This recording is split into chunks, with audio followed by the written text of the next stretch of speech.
You ever feel like you're just a passenger in your own life? Well, today, we're going to dive into a philosophy that puts you right in the driver's seat. It argues that you, yes, you, are the true architect of your own reality. It really all boils down to this one single question. And honestly, how you answer that could pretty much define the entire course of your life. So are you in control, or are you letting circumstances control you? So think of it like this. There are two completely different paths you can take. On one side, you've got fate. That's a life pretty much left up to gambling, chance, and whatever happens to happen. But on the other side, you've got destiny, a reality you build yourself, through design, through choice, and through good old-fashioned persistent effort. And that brings us to our first section. We're going to unpack this core choice between being a creature of circumstance or becoming the creator of your own design. This really puts the choice in sharp focus, doesn't it? If you don't actively design your destiny, you're not just left with some neutral option. Nope. You automatically, by default, end up at the mercy of fate. Look, this idea demands that you take a radical sense of ownership. All of the power, and I mean all of it, and all of the responsibility, it's yours. The world you see outside is just a result of what's going on inside. Okay, so now let's explore the absolute foundation of this idea, which is the very nature of reality itself. Now that is a pretty staggering statement. The idea here isn't that nothing is real, like we're in the Matrix or something. It's that the experience of your reality isn't some fixed objective thing. It's actually something that you are actively creating moment by moment. So, what even is reality from this point of view? It's not just what's out there. It's the sum total of your beliefs, your perceptions, and, this is the big one, your inner desires, all materialized into the reality you experience every single day. Think of your life as a giant mirror. It just directly reflects your internal state back at you. Everything you see around you is a projection of who you are, what you focus your thoughts on, and what you truly, deep down, desire the most, whether you realize it or not. Okay, so if you're the architect, you're probably asking, what are my tools, right?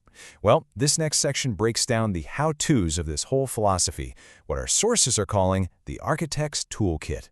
Your toolkit has three core instruments: imagination, desire, and belief. Think of them like this.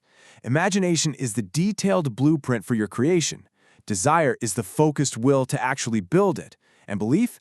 That's the energizing force that powers the whole project. You gotta have all three. So first up is imagination. And we're not talking about just idle daydreaming here. This is the act of creating a super precise, detailed blueprint right inside your mind. The clearer that blueprint is, the more likely the final creation will match it perfectly. Next up, you need desire. And this is so much more than just a fleeting wish. It's a sustained, focused will, a relentless intention that channels all your energy into making that mental blueprint a physical reality. And finally, we have belief. This is the catalyst. It's the magic, the spark. Belief is what gives real power to your imagination and what supercharges your desire. Without it, your blueprint is just a drawing, and your will has no real force behind it.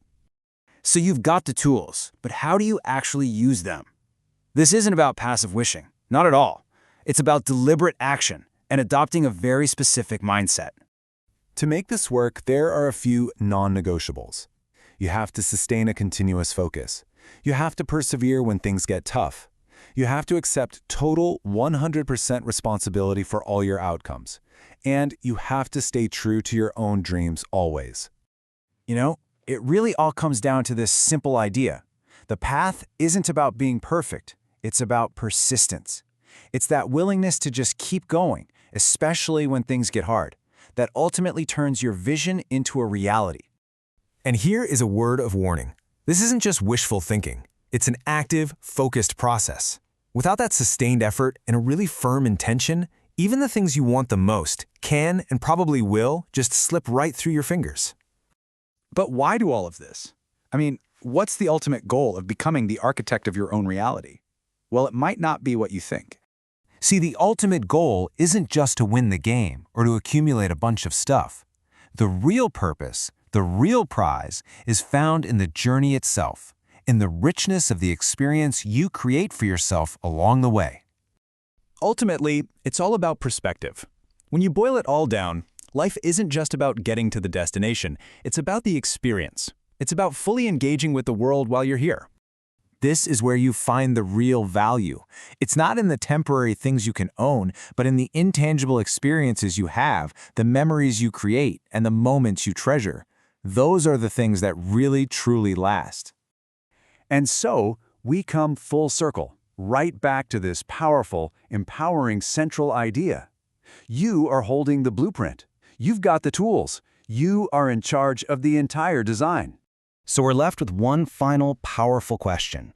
If your life really is your own dream to create, your own masterpiece to build, what are you going to build next?